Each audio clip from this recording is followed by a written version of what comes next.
നിങ്ങളുടെ favourite shows ഇനി ഒരിക്കലും മിസ്സാവില്ല. ഇപ്പോൾ C5 കാണും നിങ്ങളുടെ ഫേവറേറ്റ് ഷോ തികച്ചും സൗജന്യമായി. എന്തുപറ്റി? മുറിയിൽ നിന്ന് എന്തെങ്കിലും കാണാതെ പോയോ? എന്താ സുമി, വല്ല മാലയോ മറ്റോ ഊരി വെച്ചതാണോ? അല്ല, ഇന്ന് പുതിയ സെർവന്റ് മുറിയൊക്കെ ക്ലീൻ ചെയ്തിരുന്നു. പക്ഷേ ഇതുവരെ അങ്ങനെ മോഷ്ടിച്ചിട്ടൊന്നുമില്ല. എന്നാലും പറയാൻ പറ്റില്ലല്ലോ. അവസരങ്ങളല്ലേ മനുഷ്യരെ കള്ളന്മാരാക്കുന്നത്. എന്താ ഗിരി, കാണാതെ പോയത് എന്താണെന്ന് പറഞ്ഞാ അന്വേഷിക്കാൻ ഞാനും കൂടെ കൂടാ.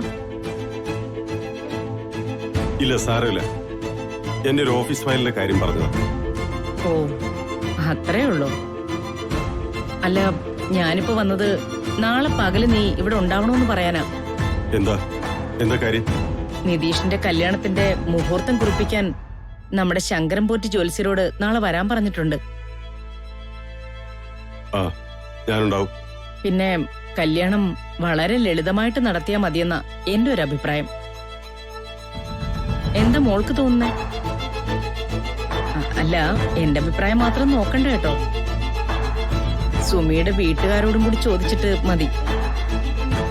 അതിനൊക്കെ സമയമുണ്ടല്ലോ അമ്മേ, നമുക്ക് തീരുമാനിക്കാം. എന്നാ പിന്നെ അങ്ങനെയാവട്ടെ.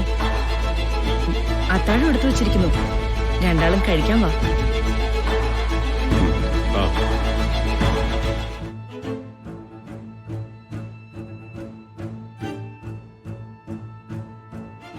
എനിക്കൊന്നും മനസ്സിലാവുന്നില്ല സുമി. ഇവരുടെ സ്വഭാവം എനിക്ക് വായിച്ചെടുക്കാനും പറ്റുന്നില്ല. ഈ കഴിഞ്ഞ 10-35 വർഷം മുഴുവനും അവരെന്നോട് നന്നായിട്ട് മാത്രമേ പെരുമാറിയിട്ടുള്ളൂ. ഇപ്പോഴും നിതീഷിന്റെയും നന്ദിതയുടെയും കല്യാണക്കാര്യത്തിൽ എത്ര നല്ല തീരുമാനങ്ങളാണ് അവരെടുത്തിട്ട് പോയത്. ഇത്രയും നല്ല മനസ്സ് കാണിക്കുന്ന ഒരാൾക്ക് എങ്ങനെയാണ് എന്റെ അച്ഛനോട് അങ്ങനെ ഒരു ക്രൂരത ചെയ്യാൻ പറ്റുക? അറിഞ്ഞതും ചിന്തിച്ചു കൂട്ടിയതുമെല്ലാം തെറ്റായിരുന്നു എന്ന് എനിക്കിപ്പോ തോന്നിപ്പോവുക. എല്ലാത്തിന്റെയും ഉത്തരം ആ ഡയറിയിലുണ്ടായിരുന്നു. എല്ലാ സംശയങ്ങളുടെയും ഉത്തരം ആ ഡയറി നമുക്ക് തരുമായിരുന്നു. പക്ഷെ ഇനി ഈ പുകമറയിൽ നിന്ന് ഇനി ഒരിക്കലും എനിക്ക് പുറത്തിറങ്ങാനാവില്ല. തെളിവുകളില്ലാതെ ആരും തെറ്റുകാരാണെന്ന് പൂർണ്ണമായി മുദ്രകുത്താനാവില്ല. നിരപരാധികളെ പോലും സംശയത്തിന്റെ കണ്ണിലൂടെ അല്ലാതെ നോക്കാതിരിക്കാനും ആവില്ല. വല്ലാത്തൊരു പ്രതിസന്ധിയിലാണ് സുമി നീ എന്നെ കൊണ്ടെത്തിച്ചത്.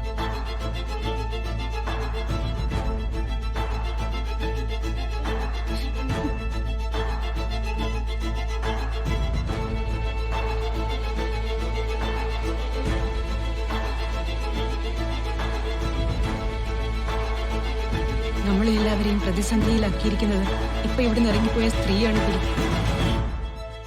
ഗിരിയുടെ സംശയങ്ങളൊന്നും അസ്ഥാനത്തല്ല. ആരും നിരപരാധികളല്ല. മനുഷ്യത്വം തൊട്ടു തീണ്ടാത്ത പ്രവൃത്തികളാ അവർ ഈ കുടുംബത്തിനോട് ഈ നിമിഷം വരെ ചെയ്തിട്ടുള്ളത്. പക്ഷെ ഇതൊന്നും തുറന്നു പറയാനാവാതെ വായ മൂടിക്കെട്ടിയ അവസ്ഥയിലായിപ്പോയി ഞാൻ.